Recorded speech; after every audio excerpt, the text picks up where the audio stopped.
So, this was your first above the title film. It's actually my second. Is it? Yes, While You're Sleeping was above. Actually, was Speed above the title? No.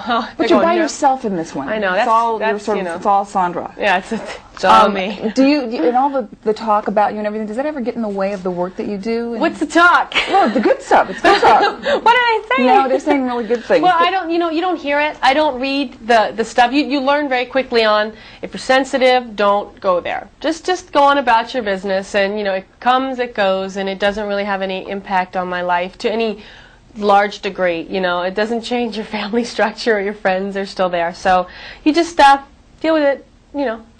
Try to be very level-headed about it, not too overly sensitive, and you're fine. What was it that first attracted you to the role of Angela Bennett?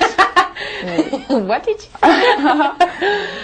The role, I think the subject matter I found really interesting because I was into, the whole computer thing, not to that degree, but I mean, the whole AOL in the online premise was very interesting because it is very addictive. And it's very accessible, and it's very open, and it makes people feel like I can be and just say anything. So it makes people very vulnerable. It's like a whole other society. It's like a whole other civilization is being built on a computer screen. That was interesting, but it wouldn't have been interesting if it didn't have a character behind it to sort of execute the story, because techno films to me are very limited in terms of people who will be able to relate to it. But I found it really interesting because I'm such a control freak, and I can find myself being at home, and I did the same thing. I hid behind the computer. I would write to my friends. I didn't even want to talk on the phone.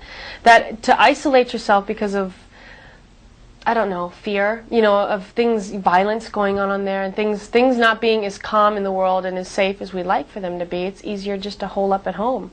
So that aspect of it I understood, So I think that's what appealed to me, and sort of, how she broke through it, You had, obviously, Dennis played your ex-lover psychiatrist in the film. Did you know of him before you did the film? I mean, there isn't anybody that doesn't know Dennis Miller. So let's just be honest. Well, I knew of him, but I didn't know what to expect when they said it's Dennis Miller. I was like, that's interesting, because we always see him as this very sardonic, very witty, incredibly intelligent man that I've never seen be really sensitive. And all of a sudden, he played this role that we were all.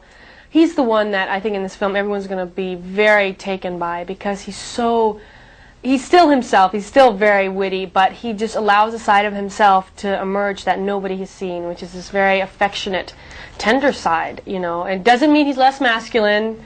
Don't get me wrong, he's very macho in this film, but he's just very human and I think accessible, and I think that's a side that's really nice about him. Really, really nice. You kind of like were a straight man to him. I know. So how did you keep your concentration? Frustrating, because you couldn't keep it. I'd get ready for my close-up, and Dennis would be behind me like blowing air balls into my hair, and saying, of course, throwing another joke out there where I didn't understand half of it, because he just would always go over my head. Be very proud of myself when I could figure out the joke. He felt very intelligent for that little bit of time.